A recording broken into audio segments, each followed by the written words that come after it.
Operation सिंदूर की सफलता को लेकर राष्ट्रीय सुरक्षा जागरण मंच जयपुर चैप्टर ने प्रेस वार्ता आयोजित कर देश की सेना के बलों के पराक्रम को नमन किया है। प्रेस वार्ता के दौरान इंडियन आर्मी से रिटायर्ड मेजर जनरल अनुज माथुर, मंच के जयपुर चैप्टर के अध्यक्ष डॉक्टर एस अग्रवाल सहित अन्य कई पदाधिकारी मौजूद थे।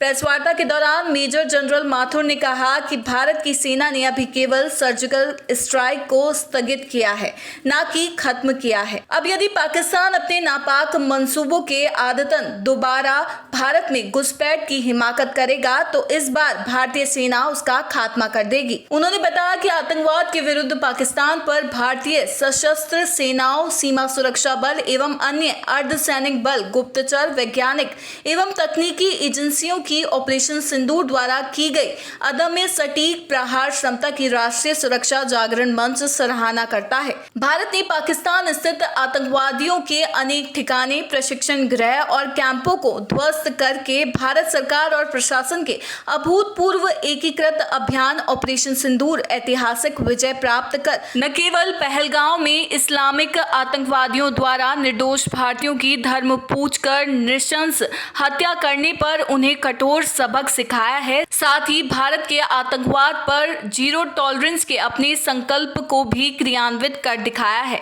राष्ट्रीय सुरक्षा जागरण मंच जयपुर चैप्टर भारतीय सशस्त्र सेनाओं, अर्धसैनिक बलों के पराक्रम, शौर्य और साहसपूर्ण संयम का अभिनंदन करते हुए उन्हें नमन करता है। देते हुए यह प्रार्थना करता है कि वह विदेशी मीडिया और सोशल मीडिया के दुष्प्रभाव के अंदर नहीं आए। हम सरकार से और पूरे विश्व से ये मांग करते हैं कि ये आतंकवादियों का जो शहंशाह है, जो मुखिया है, वह मुखिया पाकिस्तान सेनाध्यक्ष असीम मुनीर जी हैं। उनके खिलाफ जो निर्दोष व्यक्तियों को मारा गया है, उनके खिलाफ मुकदमा चलाया जाए, उनको भारत के सुपुर्द किया जाए और उसके खिलाफ न्यायिक कार्रवाई चालू हो, जिससे उनको इसके करने की हिमाकत नहीं हो सके। इसके अलावा भी हम ये कहते हैं कि पाकिस्तान किसी भी तरीके से इस प्रकार की आतंकी कार्रवाइयों से दूर रहे, आतंकवाद नहीं फैलाए, क्योंकि पाकिस्तान जो है वो पूरे विश्व के अंदर आतंकवाद का दूसरा नाम है और वो किसी भी तरीके से उससे दूर होकर शांति प्रिय होकर अपना काम करता रहे। जो पाकिस्तान ऑक्युपाइड कश्मीर है, अब उसके अंदर किसी भी प्रकार से पाकिस्तान का आधिपत्य भारत को स्वीकार नहीं है। इसलिए हम यह मांग करते हैं कि पाकिस्तान उसको आधिपत्य को समर्पण करे और वह भारत के अधिकार के अंदर दे दे। ये हमारी ये राष्ट्रीय सुरक्षा जागरण मंच आज इसी के ऊपर है। केवल मैं आपको यह बात और बता देना चाहता हूँ कि यह किसी भी प्रकार पाकिस्तान के विरुद्ध युद्ध नहीं था। यह आतंककारियों के खिलाफ एक सैनिक कार्रवाई थी और उसको हमने प्राप्त कर लिया।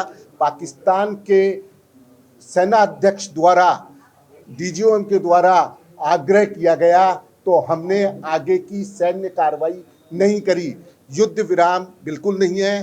ट्रेड और आतंकवाद, टेरर और टॉक और खून और पानी दोनों साथ साथ नहीं बहेगा, दोनों साथ साथ नहीं चलेंगे।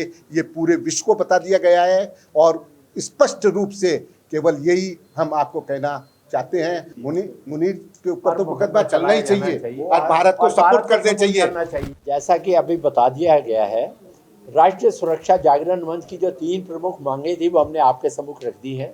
असीम मुनीर को भारत के सुपुर्द किया जाए, जिससे कि उसके ऊपर मानवता के विरुद्ध अपराध के मुकदमे चलाए जा सके।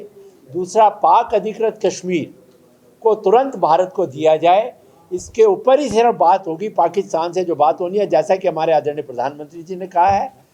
और तीसरा, पाकिस्तान इस किस्म की हरकतों से बाज आए और अगर वो कोई भी ऐसी हरकत आगे करेगा तो उसका मुंह तोड़ जवाब देने के लिए भारत का राजनीतिक नेतृत्व और भारत की सेना, थल सेना, वायुसेना और नौसेना हमेशा तैयार रहेगी और किसी भी हद तक जाने में किसी भी किस्म की हिचकिचाहट भारत की सेनाओं द्वारा नहीं की जाएगी। और पूरे वेग के साथ जिस तरीके से भारत देश की सारी जनता एकजुट रही है, आगे आने वाले समय के अंदर भी राष्ट्रीय सुरक्षा जागरण मंच इन चुनौतियों का सामना करने के लिए देश के सभी समाज के सभी वर्गों के अंदर जागरूकता का अभियान चलाएगा और जो है जगह जगह पर जाकर इस संबंध में करेंगे, और जिससे हम पूरे मुस्तैदी के साथ और सावचेत रहकर आगे आने वाली इन चुनौतियों का हम सामना सफलतापूर्वक कर सकें, इसका प्रण और प्रतिबद्धता राष्ट्रीय सुरक्षा जागरण मंच जाहिर करता है। बिल्कुल बिल्कुल, ये देखिए इस पूरे सैन्य कार्रवाई का एक बहुत बड़ा जो टेक अवे है वो ये है कि हमने पाकिस्तान को बिल्कुल पूरी तरह से, यदि आप मुझे इजाज़त दें इस घटिया शब्द को इस्तेमाल करने के लिए, पूरी तरह से दिया है। पाकिस्तान पूरी तरह से एक्सपोज्ड है पूरी दुनिया के सामने। एक चीज़ और बताऊंगा मैं आपको कि वो आतंकवाद को बढ़ावा देते हैं, आतंकवादियों के साथ मिले हुए हैं, और उन्होंने आतंकवादियों के जनाजे में जा करके, और कौन गए हैं, बड़े बड़े लेफ्टिनेंट जनरल्स, मेजर जनरल्स, तो ये इन्होंने बिल्कुल साफ बता दिया है पूरी दुनिया को कि हम किस प्रकार से हमारा इनके साथ लगाव है। इनके रक्षा मंत्री ने एक इंटरव्यू में इस बात को कबूला था। इनके पूर्व प्रधानमंत्री इमरान खान ने अमेरिका में जाके कहा था कि 30,000 से 40,000 आतंकवादी हमारे देश में मौजूद हैं। तो अब इसमें कोई संदेह नहीं है। अब आज उसके ताबूत में आखिरी कील उन्होंने कहीं ना कहीं लगा दी है, और जो उन्होंने भीख मिली है अभी IMF से, उसमें से 14 करोड़ रुपए निकाल करके उन्होंने मौलाना मसूद अजहर के परिवार को देने का अनाउंसमेंट किया है। और उसके अलावा जो उनका मरकज़ सुभान अल्लाह था, जो कि आतंकवाद का गढ़ था, उसको दोबारा पुनर्निर्माण करने में अपनी प्रतिबद्धता बताई है पाकिस्तान ने। ये एक और उनका कार्य हुआ जो कि पाकिस्तान का आतंक के साथ मिलाप को पूरी तरह से दर्शाता है। मैं उम्मीद करता हूं कि IMF अपना काला चश्मा हटाएगी, अमेरिका और लोग अपना काला चश्मा हटाएंगे और इस चीज़ को देखेंगे। कल भीख मिली है और आज उन्होंने उसका आतंकवाद में प्रयोग करना शुरू कर दिया। तो मेरा ये मानना है कि आने वाला समय देखेगा कि बहुत जल्द पाकिस्तान पुनः FATF की ग्रे लिस्ट में या ब्लैक लिस्ट में आता है। दूसरी चीज़ मैं आपको एक और बिल्कुल क्लियर कर देना चाहता हूं। मैडम ने सवाल पूछा तो इसलिए और बता देना चाहता हूं, ये बात बिल्कुल साफ पूरी दुनिया को बता दी गई है कि ऑपरेशन सिंदूर स्थगित हुआ है, खत्म नहीं हुआ है। ऑपरेशन सिंदूर जारी है, और पाकिस्तान कोई हिमाकत करेगा तो फिर उसको जवाब मिलेगा।